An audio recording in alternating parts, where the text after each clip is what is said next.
দাদা, প্রথম বিজেপির চমক প্রার্থী ঘোষণায়, পরবর্তীতে মানে অর্থাৎ আজকে তৃণমূলের চমক, আইএসএফ কি কোনো চমক থাকছে?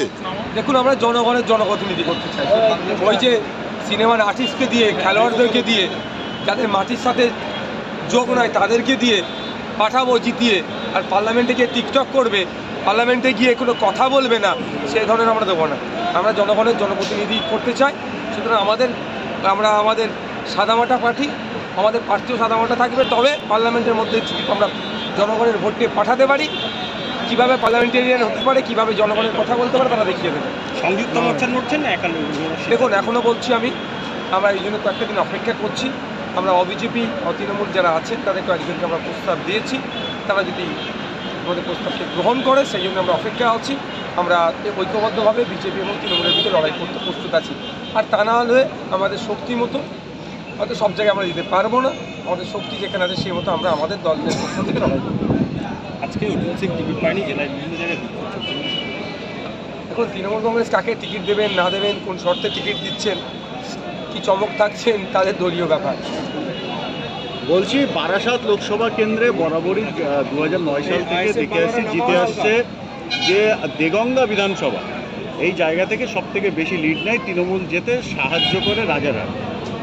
এবার আপনারা প্রার্থী দিচ্ছেন, সেক্ষেত্রে তৃণমূলের সুবিধা না অসুবিধা? দেখুন, কাজ সুবিধা অসুবিধা হবে সেই অঙ্ক কষার জন্য রাজনীতির ময়দানে আসেনি। আমরা জনগণের জনপ্রতিনিধি পাঠানোর জন্য রাজনীতির ময়দানে এসেছি। বারাসাত থেকে দাঁড়াতেন, দেগঙ্গার ভোট নিয়ে জিততেন। আমি শুধু নট অনলি দেগঙ্গা, বাকি কনস্টিটিউয়েন্সি যেগুলো আছে মানুষের জন্য কি করেছেন।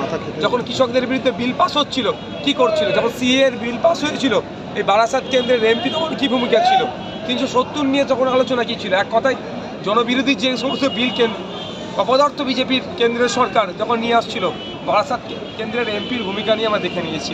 এবার তিনি পরাজিত হচ্ছেন, আশা করছি তাকে পরাজিত করে ইন্ডিয়ান সেকুলার ফ্রন্টের পক্ষ থেকে আমরা যাকে দাঁড় করাবো তিনি বিজেতা হাসি হেসে পার্লামেন্টে যাবেন, মানুষের হয়ে কথা বলবেন। বিজেপি বলছে তাদের চমক সংশোধিত নাগরিকত্ব আইন, এটা কি সুবিধা দেবে না জনগণ কতটা দুর্ভোগে না সুবিধা পাবে? দেখুন, বিজেপি তৃণমূলে আবার বাইনারি করতে চাইছে। ওরা এগুলো নিয়ে এসেই বিজেপি তৃণমূলের মধ্যে ভোট ভাগাভাগি করতে চাইছে। বিজেপির অবস্থা বাংলায় খারাপ, তৃণমূলের অবস্থা খারাপ, সুতরাং ওটা তাদের জন্য চমক। ওটাই কি ভোটটাকে ভাগ করে নেবে। এই জেলায় কোনো কাজ হবে না। এই জেলায় কটা আসনে আইএসএফ প্রার্থী দিচ্ছে? দেখুন, এই জেলার মধ্যে 2-3টে আসনে আমাদের নজর আছে। এবার জোটের ক্ষেত্রে একটু কনসিডারের জায়গা আছে, না হলে আমরা যেমন বারাসাতের বাদ দিয়ে আর কোন কোন জায়গায় কথা বলছি? বসিরহাট আছে, বনগাঁ আমাদের নজরে আছে। না, দেখুন, আমাদের ওটা এখনও হয়নি, ওটা আমাদের দলের কনফিডেন্সিয়াল বিষয় আছে। আমরা যারা আমাদের কন্টেস্ট করেছে তাদের মধ্যে থেকে আমাদের যেমন ভাবছি আবার আমাদের দলের ব্যাপ্তি ঘটানোর জন্য আরও বেশ কিছু নতুন মুখ নিয়ে এসেছি যারা মানুষের সাথে রেখে কাজ করতে। আপনারা বলেছিলেন যে বসিরহাটে যে সাংসদ সে টিকটক করে, এই অভিযোগ এনেছিলেন, সেই কারণে কি সেই সাংসদকে বদলে দেওয়া হলো? দেখুন, ব্যাপারটা হচ্ছে সেই সংসদের ভূমিকা কী। একজন সাংসদকে জিতে পার্লামেন্টে পাঠাচ্ছে কেন মানুষজন? যদিও ভোট হয়েছিল না হয় নাই, শাহজাহান, শিবুরা, উত্তম হাজরারা কী অন্যায় করে ওখানে মানুষের ভোট লুট করেছে সেটা এখন যত দিন যাচ্ছে তত প্রকাশ পাচ্ছে। তারপরেও সে যেহেতু তার কাছে এখন বিয়েদার সার্টিফিকেট আছে না, তারপরেও বলছে গিয়ে লাভটা কী হয়েছে। এইবার যেমন নুসরাতকে দেয়নি, মিমিদিকে দেয়নি, তার পরিবর্তে এই ধরনের অখাদ্য কিছু দিয়েছে। মানে সে হাজী নুরুল দাঁড়িয়ে, সেক্ষেত্রে লড়াইটা কতটা কঠিন হবে? এখন উনি অবশ্যই একজন সিনিয়র লিডার, তো ওনার শরীর অসুস্থ শুনছিলাম, ওনার সুস্থ। লড়াইটা হাজী নুরুল সাহেব দ্বারা আর অভিষেক ব্যানার্জি দ্বারা, মমতা ব্যানার্জি দ্বারা, প্রত্যেকের বিরুদ্ধে আমরা সমান লড়াই লড়বো, আর প্রত্যেককে আমরা প্রতিপক্ষ হিসেবেই দেখি।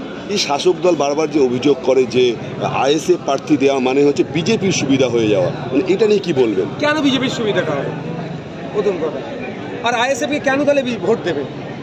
শাসক কাজ করেনি, শুধুমাত্র ভোট ব্যাংক হিসাবে দলিত, আদিবাসী, মুসলমান, মতুয়া ভোটকে